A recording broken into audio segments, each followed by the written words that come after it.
Alright guys, today, Thursday, we are actually going to be reading together through a story about the Big Bang. Now on the directions it may say use a highlighter to go through while I'm reading it, but I want you guys to simply just follow along with your fingers or your eyes, whatever helps you guys, but I want you guys to make sure that you are following along with this one. So, we're going to read from activity page 19.1 together. Alright guys, this is 19.1. So together you and I are going to read The Big Bang Theory. Again, just ignore these directions for right now. I don't want you guys to do that. When you guys are finished reading with me, I want you guys to go over and take the Google quiz because that is going to be what our exit ticket for today is. So again, after you're done reading this, make sure you go check out that Google quiz because it will have to do with the reading we're doing right now. This is 19.1, The Big Bang Theory. The universe is everything that exists. All matter, all energy, and all the space between things, and even all of time. It includes things that you can see, and many, many more that you can't see. The universe is so big that we don't even know for sure how big it is.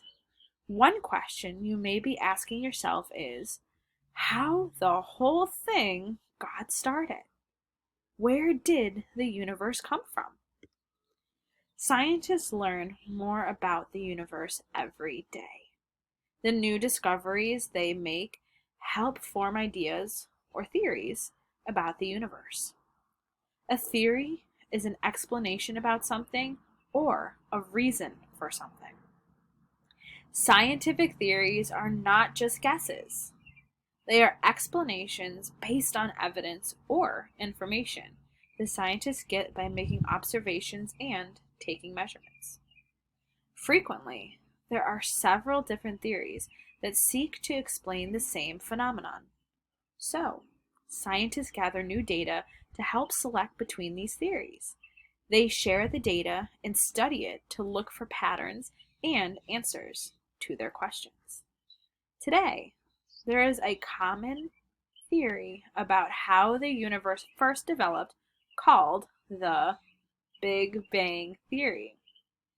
It is a theory that is well tested and widely accepted by many scientists, but not by everyone. The Big Bang Theory seeks to explain how the universe may have come to be, and it began with a tiny speck. According to the Big Bang Theory, before the universe was the way it is today, it was believed to be very different. There were no billions of galaxies. There was no Milky Way.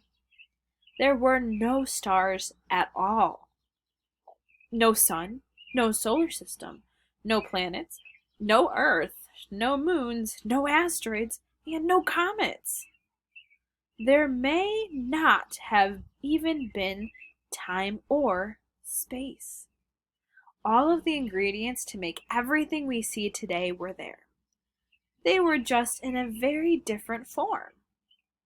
It's hard to imagine, but the Big Bang Theory traces a universe back to a point where all of what we can now see in the universe was compressed into a teeny tiny speck.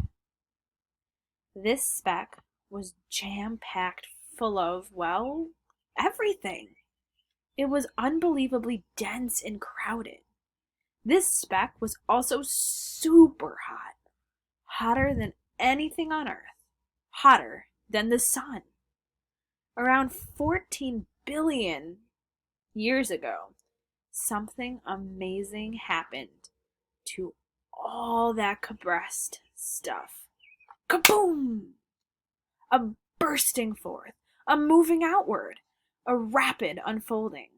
It's been called many things by many people, but this amazing thing that happened is believed to be the Big Bang, the birth of the universe. It was hot, and it was sudden, and it was powerful. In a fraction of a second, space that had not been there before was suddenly everywhere all at once. tiny new particles formed and began crashing into each other, creating energy and eventually joining to form larger bits of matter.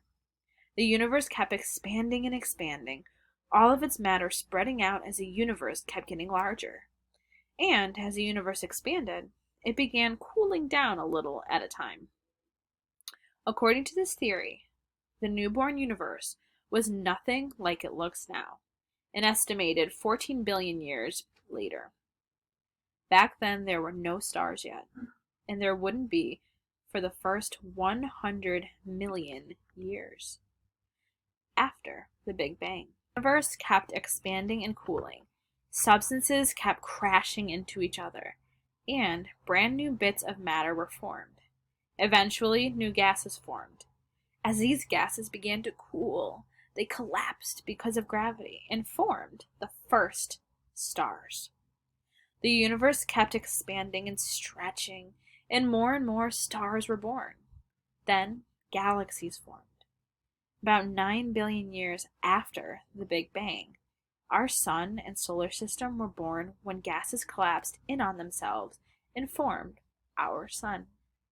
That was believed to be a little over 4.5 billion years ago. But the expansion of the universe and the creation of new stars still goes on today. Have a great night, guys. Again, make sure you guys are doing that Google form. We'll see you guys tomorrow. Bye.